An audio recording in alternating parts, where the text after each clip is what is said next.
проект былтыр жасалған, былтырғы жылы бастап алған, ноябрь айынан басталып. Проекті осы экспедициядан 22 жылдың апрель айында шықты.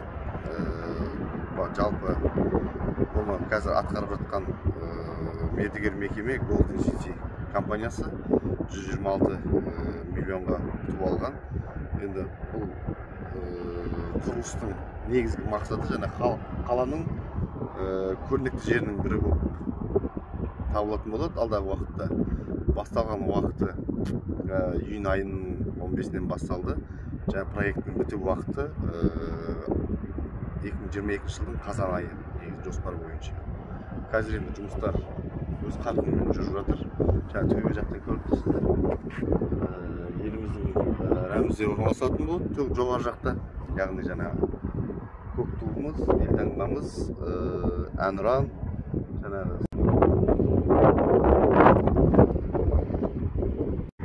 қазан айында аяқталуы тиіс жоспар бойынша. Өзінің осы проекттің арнайы авторы бар. Жаңағы мемлекет тарапынан жаңағы тендер арқылы технадзорда бекітілген барлық қадағалау жұмыстарын жүргізуде. Енді жоғары жақта жаңа айтып өттім, сізге көрінеді ме ана жерден? Міне жоспар бойынша осы картинкада болу керек болады, осындай болу керек. Және біздің еліміздің рәміздері деп айтып өттік. Көк туымыз, елтаңбамыз, әнұранымыз тұрады. Қабырғасын көріп тұрсыз, жаңа төбеге шыққаннан кейін жаңағы отыратын скамейкалар болады жан-жағында. Содан кейін таудың бөктерінде, қазір көріп тұрсыз, шетінде Қазақстан деген жазу болады. Сол мына жерден лестницадан шыққаннан лестница әрине биіктеу тау. Әр жерде беседкалар болады. Шыққанға шейін адамдар отырып жаңа дем алып сөзден өткен кезде ең биік жер деп жаңағы біз қойдық проекті бойынша. Ол жерден жаңа шықса Аягөз бүкіл жері көрінетін болады. Аягөз төменге қарай шетінде әлі жұмыстар жүріп отыр. Перилар болады.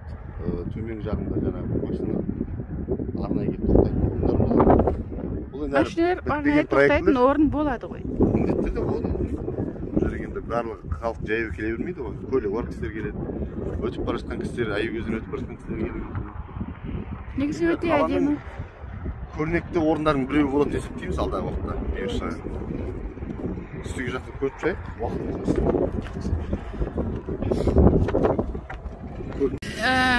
Осы Бейтантауда жасалып жатқан осы нысандар қанша метр жоғарылықта? 42 метр биіктікте орналасқан. Және де Алматыдағы медеу нысанына біз қандай ұқсастығы бар? Біз енді ортақ статистика келтірейін. Медеуде жаңа лестницаның саны, шыққан кездегі саны 943 па, 942 ма сонда лестница. Біздің лестница 250-ге жетпейді, мысалы лестницаның саны.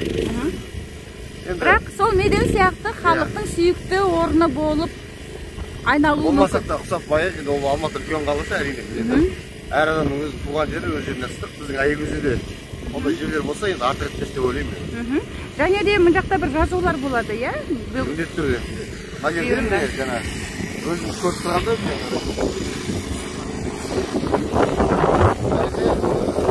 дайындап отыр. Әріптердің орны, яғни Қазақстан деген жазу осы жерде орналасады.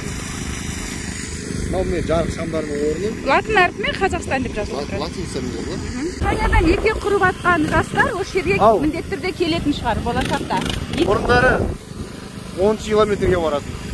Жастар үйленген кезде. Одан кейін Қозыкөпір Баян-сұлу паркіне баратын болады. Енді бұл жерге де кесе артық етпес деп ойлаймын енді. Аягөздің биік жері былай қарап тұрсаңыз. Қашан дайын болады? Қашан бітеді? Ол енді октябрь айында аяқталады.